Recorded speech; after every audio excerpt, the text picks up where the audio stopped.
preaching and exposition that follows. And looking at this passage today, I think it might be helpful for us to center around this Hebrew word that I have already spoken of as we have been worshiping God, the Hebrew word shalom. It's definitely a word that is worth knowing. I think most of you know that the Old Testament was originally written in Hebrew. Our English translations are very excellent, and we should be so thankful that we have in our hands translations that we can rely on of the Word of God. But sometimes, as is the case with the word shalom, there is no real equivalent word in our English language that does justice to the word that we're trying to translate. It doesn't happen very much, but there are a few words like that we find in the Bible. Shalom is ordinarily translated by the word peace, as it is in this passage I just read, verses 6 and 7. Peace is the best word that we have, perhaps, for shalom. But as I mentioned in our worship earlier, it does not convey the wholeness and prosperity that is conveyed, the sense of the idea of holiness and prosperity that is conveyed by the word shalom. Shalom refers to the fullness and blessing that God has for His people.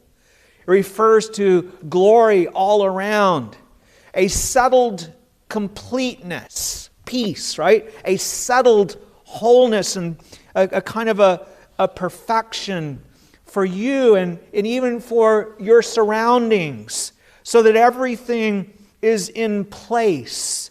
Everything is as it should be. Everything is what it should be. It is then perfection. It is wholeness. It is completeness. It is solid happiness. It is well-being. What word can we use? I will use the word shalom. Okay, I will lead you through this passage where first we will see the promise of shalom, then the prince of shalom, then the progress of shalom, and last of all, I'll ask you to consider if you're on the path of shalom. So let's begin with the promise of shalom. The promise of shalom is found in verses 1 through 5. Isaiah does not use the word shalom here actually, but he is talking about shalom. He looks into the future and he describes what he sees. And what he describes is that holiness, that perfection, that completeness, that peace that is called shalom. It is the blessing that God promises to His elect people. What is that blessing? When God said to Abraham, I will bless you and I'll bless the nations through your seed.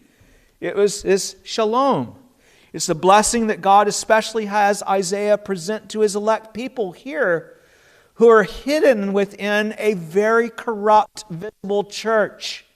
Okay, Israel was in great sin at this time. They were ripe for God's judgment that was going to fall upon them as the Assyrians invaded their land and destroyed most all of their cities and took many of them away as captive. The elect people, the true believers, were in the midst of a nation that was named after God, that was worshiping idols. And Isaiah writes he has concern for these elect people and these ones that are true believers. He writes to them to encourage them and to strengthen them so that they will not be dismayed. He wants to assure them that the shalom, the blessing that has been promised of God, will come. The city whose builder and maker is God, that Abraham and Moses and David all sought, it will come. So first he promises that where there was deep darkness, that the light will shine. They looked around them and they saw darkness all around. They saw judgment looming over their heads. Look at verse 1 and 2.